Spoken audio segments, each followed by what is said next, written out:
On a besoin de l'IA pour répondre à cette question. Est-ce que Google ou un autre moteur ne sera pas moins gourmand en énergie? Bon, ça, t'y as un peu répondu, mais Absolument, très clairement. Et en fait, utiliser un modèle, enfin, ce genre de technologie pour répondre à des questions dont on sait que la réponse existe sur Internet, c'est une gabegie d'énergie pour rien.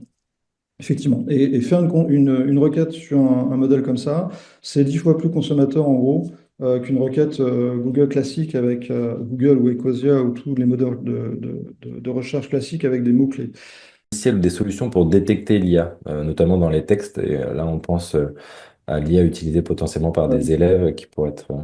à ma connaissance, tous les modèles, tous les systèmes comme GPT-0, je crois, ou d'autres, ont montré des défauts et leur incapacité à vraiment détecter les textes manipulés. En gros, si vous prenez un texte qui sort de ChatGPT ou d'un outil comme ça, effectivement, ils vont assez bien repérer que ça a été généré par ça, mais dès que ça a été un petit peu retouché, ils vont perdre ce fil-là.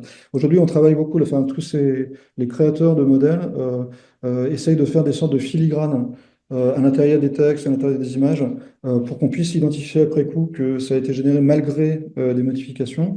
Technologiquement, scientifiquement, c'est hyper intéressant la façon dont c'est fait. Mais en fait, ça ne marchera que de toute façon avec les modèles qui font cet effort. Enfin, c'est les producteurs qui font cet effort, mais il y a tellement de modèles open source qu'on peut trouver aujourd'hui et qui vont passer au travers de ce filigrane que c'est quasiment impossible non, de détecter de façon sûre et certaine.